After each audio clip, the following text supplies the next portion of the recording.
So have you ever heard the horrible Christian pickup line, "Hey, I was reading the book of Numbers and I realized I didn't have yours"? So for so many people, that's the extent of the knowledge they have about the book of Numbers. And it's sad because this is an amazing book that teaches some great promises. So hey, this is Josh with Relevant Theology again as we're continuing our look at the books of the Bible. And today we're looking at the book of Numbers. It's a book that's skipped over a whole lot, but it is so worth your time and your study to see what God has for you. So if this is your first time here, if you wouldn't mind, if you can find any type of value in this video, please hit the subscribe button, like the video. It just helps us to know that we are doing work that is encouraging and helpful to you. We believe here that theology and the Bible are the most relevant thing in our culture today. If you agree with that, come along and check out some of the other stuff that we're doing. We would love for you to be a part of that. So the book of Numbers, it is the fourth book in the Bible, and it's part of the Jewish Torah. It recounts the historic events that take place in Israel's experience with their God Yahweh.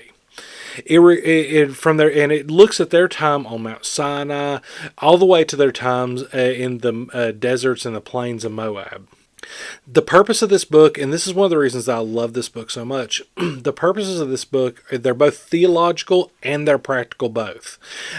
Theologically, we see that it brings into focus God's love, Yahweh's love for Israel, and his patience with them and his adherence to the covenant that he made with Moses and the Hebrew people on Mount Sinai. And also his promise to bring them into their promised land that he had given to them. Practically, we also see that this book looks at the practical patterns of worship and behavior in serving God, especially for this Hebrew people. It also provides historic examples for the consequences of unfaithfulness and ungratefulness to what God has offered to us and his provision for us. One kind of side note on this, that the book of Numbers, it does get its name because there are two major censuses in this book where they count off the amount of warriors and fighting people that they have in the nation of Israel. So when you look at how this book is divided, and you can look at it in all kinds of different ways and how it's divided, one of the ways that I think is the most helpful and I've seen the most places is that you see that it can be divided into three main sections. The first and the third sections, they're separated off by 40 years. They begin each with a census, like we were talking about before.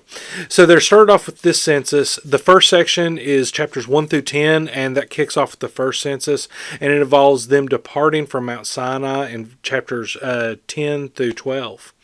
The third section, which is located in chapters 26 through 36, it involves crossing the Jordan River from Moab into the Promised Land. And this event is talked about and described in Joshua chapter 3.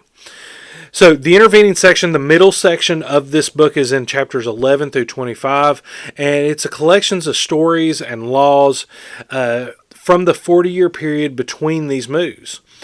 So the book can also be outlined, and you can see the different changes and the shifts in the outlines of this book in the geographical locations, whether it's in Sinai or it's on their way to Moab or anywhere in between. So we do see these differences. There is no single way to outline this book, but this is probably the most helpful structure for me. You have the first census and their time leaving Mount Sinai. You see the stories and the opportunities that they have been told, the laws that they've been told about in the middle section. And then in that last section, you see that third census kicking it off when they cross the Jordan River into Moab. So what is one of the first things that you think about when you think about this book? Do you think about a certain sermon, a certain lesson that you've been told? Do you think about a story? Or do you think about a cheesy pickup line that some people throw out there in memes? Or I've never seen anyone try it in real life, but maybe even trying it in real life. What is it? Let us know in the comments. Maybe something that you have seen, maybe something you've heard about this book that really stands out to you. As always, if this is helpful to you, share it with a friend, comment, let us know what you think. It would be of huge benefit to me to see what kind of benefit it is for you. And we'll be back next time, looking at the book of Deuteronomy, finishing up the Pentateuch, the first 5 books of the Bible. Thanks for joining us.